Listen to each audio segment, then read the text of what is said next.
Welcome to the PI Guy, tips, tricks, and advice for professional private investigators just like you. My name is John Morris. I am a licensed professional private investigator in Colorado. In this week's viewer questions and answers, we're going to jump right in and we're going to answer some great questions. But if you have a question for the PI Guy that you would like answered, go down in the comments below, put them in there. I'll try to get to them. I can't make promises, but I'm going to try to get to all of them. And if I use your question in an upcoming video, I'll give you a shout out during that video as well. Let's jump right in. Mr. Boss asks, are fees for joining your state PI association worth it? That is a great question to ask indeed.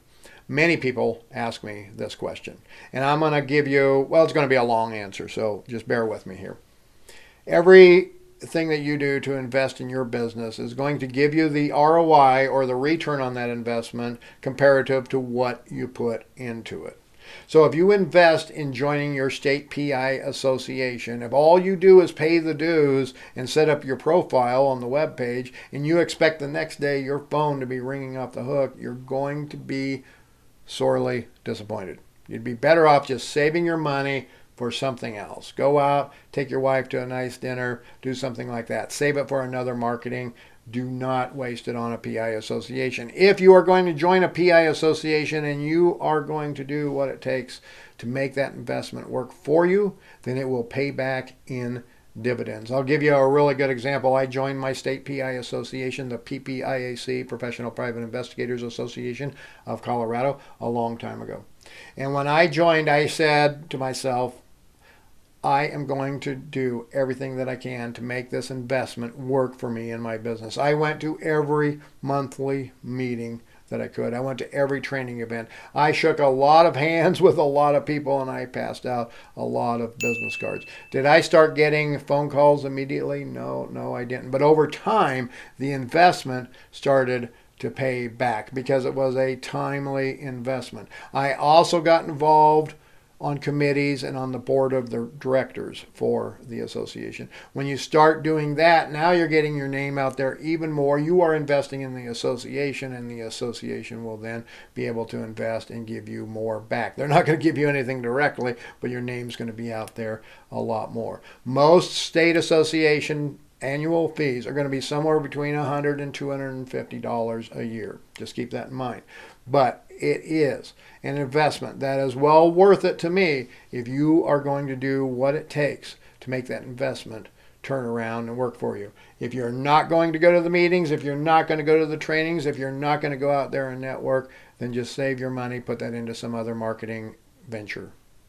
Okay, let's move right along. We're going to go to question number 2 from Polo Loco. Will other phones work in the iPhone 6 case covert camera that I use? And that's a great question. I'm going to show this case again. I have showed this case on many of my recent videos. This is my go-to covert camera. This has the camera right there. It's an iPhone 6 case. It's not made by iPhone. It's just will fit an iPhone 6. It'll also fit an iPhone 7. And to answer your question, Polo Loco, you can put any phone in here that will fit inside this case. So you can just get the dimensions for an iPhone 6 or an iPhone 7, and you can see if it's going to fit in there. The camera on the phone may not necessarily line up there, but the camera for this is right here. This case does not physically connect to the phone in any way. It connects to the phone through an app through Wi-Fi, so any phone will work. You can even take your regular phone and you can just cup it. It's like you're walking around with 2 phones. Everybody's walking around with 2 phones today. People have their work phone and their personal phone. So this is a great little camera. This is one that I got from a company called PI Gear. I am going to leave a link for this phone down below in the comments. It is not an affiliate link. They are not sponsors. They are not paying me to do this. I just get all of my gear from them, and I've had so many people ask about this that I want to send that link to you. You do not want to get on the internet and look for knockoffs and buy something for 15 or 20 bucks on the internet. It's garbage. That's what you're going to get. It is expensive, but it is a really good phone, so I'm going to leave it down there. So again, I hope that answers the question. You can use iPhone 6, iPhone 7, or any phone that will pop in there. If it's a little loose, use a little double-sided tape or something to hold it in place. Okay, really quick, let's move on to question number 3 from Aries War. What price range should I charge for PI services? This is the biggest question that I get asked by viewers from the PI Guy channel and when I'm out talking to people and I'm at training events and I talk to new PIs. It is really difficult to figure out what price that they should charge per hour for their PI services. So I'm going to let you in on some really big secrets here, okay? First, what should you charge for your PI services? As much as you possibly can. Now, I say that a little bit tongue-in-cheek, but honestly, folks, honestly, we are in business to make money. We are in business to make a profit. Profit is not a dirty word. At the end of the day, we need to make money. We have mortgages to pay. We have bills to pay. We have our families to take care of. We need to be able to make a profit. Here's the really big secret, though. If you want to know what to charge so you're competitive, what you do is you call your competitors and you ask them what they're charging. Yep. Go out there and you get a list of 3, 4, 5 competitors. Call as many as you can. Call them and ask them what they're charging per hour to do investigations. Now, don't call and say, hi, this is Bob from Bob's PI Services. How much is your hourly fee? They're probably not going to be very receptive to that. What you do is you make up a pretext call. You decide to call them, and let's say you do surveillance. You're going to call and say, hey, I think I need some surveillance on my wife. She might be cheating on me. What can you do to help me? Now, you're going to get their spiel, you're going to find out what they do, you're going to get a whole lot of information, and you're going to get their hourly rate most likely out of that. And you just go with the flow while you're talking to them. And it is not underhanded to do that. Don't think that. And don't think for a minute that they won't call you and do the exact same thing. So you call those 3, 4, 5 competitors, and then you figure out what the average is. Now, if the average is a weird number like $64.38, then round it up to $65. Be at least in the mid-range average, folks. Don't be at the low end, and you don't necessarily always have to compete at the high end. I say be in that average when you're starting out. You might be a little bit higher than the average, but you don't want to be that low ball guy, because the lowball guy is going to get a whole lot of those lowball cases that are kind of a real, well, pain in the butt. Here's another secret. All right, 2 more secrets. One, I'm going to leave a link down below for a playlist on the PI Guy channel that is about running your PI business. There are dozens of videos there, and some of them are very targeted to setting your rates and setting your retainers. That's the next secret.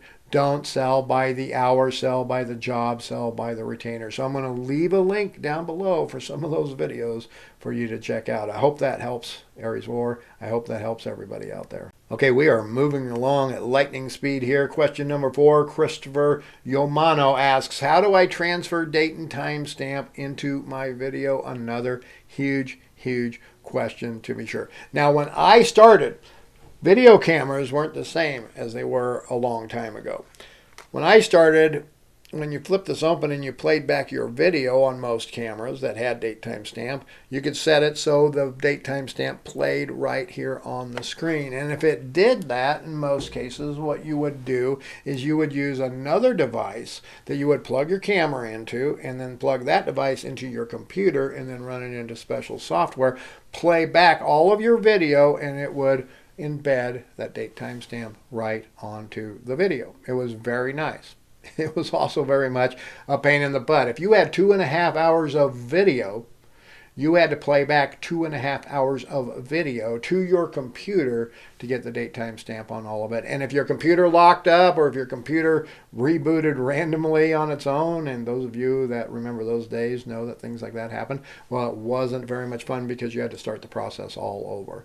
Today, it's a little bit easier. There are different options out there. I believe if you're on a Mac, the software might just automatically be able to put that in for you. But if you don't have that, or even if you have a Mac, I believe this other company has software for it. This is the company I use. I'm going to leave a link down below for them.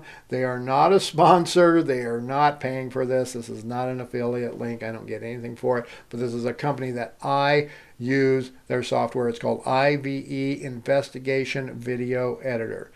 There's a clue in there, Investigation Video Editor. This software is made by private investigators for private investigators. in that video on your camera, it will have embedded the date and time stamp in it. So if you go into the properties, it will tell you when that date and time was, when that video was created. What IVE will do is take that out and put it on the video for you. And you can put it anywhere you want, in one of the corners or anywhere you want, and you can put what font you want and how much transparency and a whole lot of other things. Another thing that you can do with that software is you can sync your videos. So if you have some on your regular camera and some on your Covert camera and some on another PI's camera, you can sync all those together so it will create one fluid video for you with a date time stamp on everything and play them all in order. It is amazing software indeed. I'm going to leave that link down below. Okay. Hey, thanks for supporting the PI Guy channel. Here are 2 more videos that I made just for you. And remember, folks, stay safe out there.